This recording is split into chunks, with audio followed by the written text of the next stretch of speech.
ইরানের যুদ্ধ পরিস্থিতির জেরে সামাজিক যোগাযোগ মাধ্যমে ছড়িয়ে পড়া ভিডিও ফুটেজ ঘিরে রাজ্য জুড়ে শুরু হয়েছে জল্পনা। ভিডিওতে দেখা যায় রাজধানী সহ বিভিন্ন জেলায় পেট্রোল পাম্পে বাইক চালকদের অস্বাভাবিক ভিড়, যেন হঠাৎ করেই জ্বালানি সংকটের আশঙ্কা। এই প্রেক্ষাপটে তড়িঘড়ি সাংবাদিক সম্মেলন করলেন রাজ্যের পরিবহন ও পর্যটন দপ্তরের মন্ত্রী সুশান্ত চৌধুরী। মন্ত্রী স্পষ্ট ভাষায় জানান, রাজ্যে জ্বালানির কোনো ঘাটতি নেই, পর্যাপ্ত পেট্রোল ও ডিজেলের মজুত রয়েছে।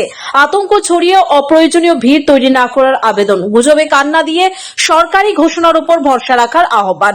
তিনি আরো বলেন, আন্তর্জাতিক পরিস্থিতির দিকে সরকার নজর রাখছে, তবে এই মুহূর্তে রাজ্যে জ্বালানির সরবরাহ স্বাভাবিক রয়েছে। কিছু অসাধু মহল ইচ্ছাকৃতভাবে আতঙ্ক ছড়ানোর চেষ্টা করছে বলেও ইঙ্গিত দেন তিনি। গোলবাজারের যে মার্চেন্ট অ্যাসোসিয়েশন, তাদের প্রতিনিধিদেরকে নিয়ে এবং অন্যান্য আধিকারিকদেরকে সঙ্গে নিয়ে আমরা একটা মিটিং সংগঠিত করি এবং আপনাদের মাধ্যমে রাজ্যের প্রতিটা অংশের মানুষকে আমরা অবগত করতে চাইছি, আশ্বস্ত করতে চাইছি যে রাজ্যে পেট্রোল এবং ডিজেল এবং এলপিজি আপাতত কোনো ধরনের ক্রাইসিস নেই।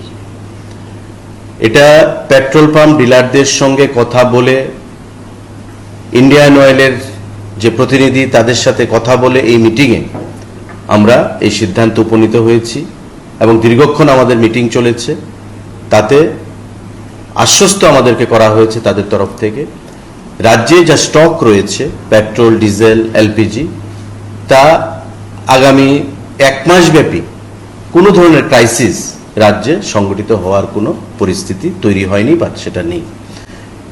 নর্মালি আপনারা জানেন যে যখন বর্ষার সিজন শুরু হয়, আসাম-আগরতলা রোডে যখন কোনো রেলওয়ে ট্র্যাক ডিরেলমেন্ট হয় বা পাহাড়ে ল্যান্ডস্লাইড হয়, তখন পণ্য নিয়ে বা পেট্রোল ডিজেল নিয়ে যে ট্যাঙ্কারগুলো বা সেই ট্রেন আসতে যখন অসুবিধা হয়, তখন আমাদের সেই ক্রাইসিসটা শুরু হয়।